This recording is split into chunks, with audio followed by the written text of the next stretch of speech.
Hi, I'm Chelsea Hankel, Stanford Children's Policy Manager, and sitting next to me is our parent and educator organizer, Mary Grace Longoria.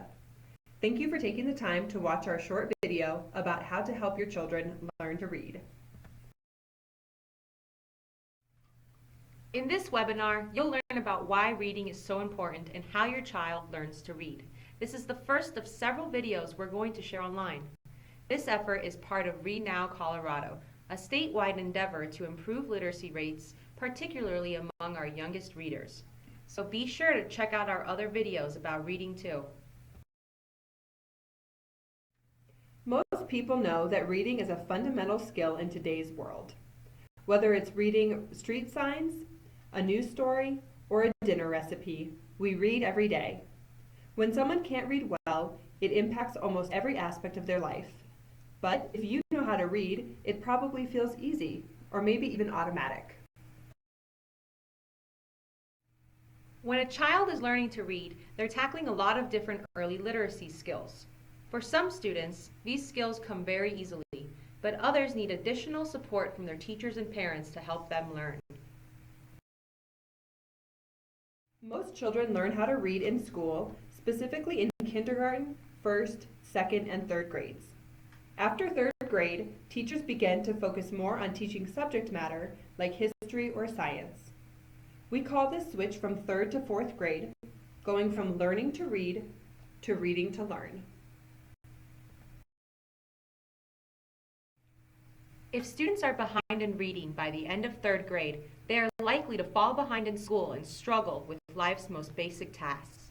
Sadly, research shows that if students are behind in reading by the end of third grade, they are 4 times more likely to drop out of school. And in Colorado, we know that almost 14% of students in the early grades are extremely behind in reading. This all might sound very grim, but there's good news too. How children learn to read has been the subject of tremendous amounts of research. We know that 90 to 95% of individuals are capable of learning to read, and we also know the best ways to teach reading. Educators teach foundational reading skills that students need to master in the early grades, and as a parent or guardian, you can help your child with these skills too. We'll talk about some of the different ways you can help your student at home in our second video. But for now, we want you to know the building blocks of reading. When someone is first learning to read English, there are 5 major areas that help them build the skills to become effective readers: phonemic awareness, phonics, vocabulary, fluency, and comprehension. These may sound like technical terms, but we'll break each of them down. The first building block of literacy is called phonemic awareness. This is being able to hear different language sounds.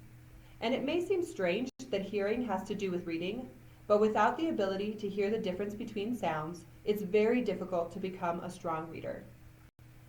As an example, let's think about the different sounds that B and D make. There's a large dog in my yard is very different than there's a large bog in my yard, and students need to be able to hear the difference.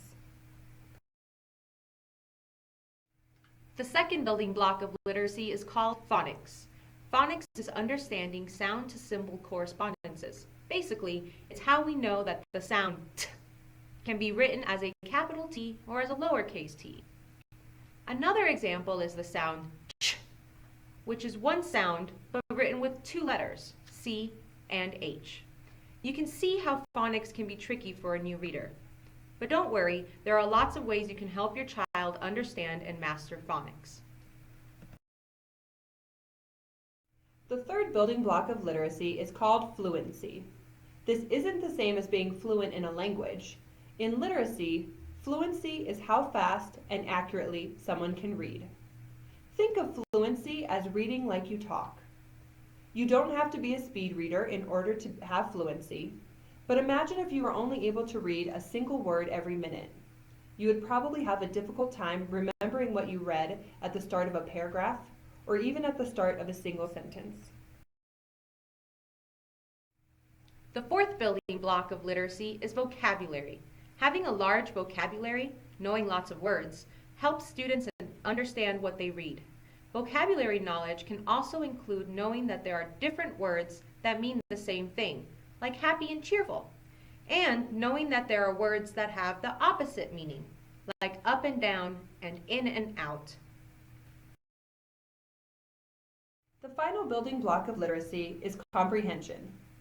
Reading comprehension is understanding what you're reading. If you have the other building blocks of literacy, comprehension is the last piece of the reading puzzle. As students become strong readers and improve their reading comprehension, they can think deeply and answer questions about what they've read. For example, a student with strong reading comprehension can describe what happened in a book and understand the main idea. In this video, we talked about why reading is such a critical life skill and why it's important that all students are on track to read by the end of 3rd grade. We also talked about each of the 5 building blocks of literacy and the important role that both teachers and parents play in helping their students read well. Now that you know about the foundational skills that students need to master, you're on the way to helping your child to become a strong reader. Thanks for watching, and we hope to see you in another video soon.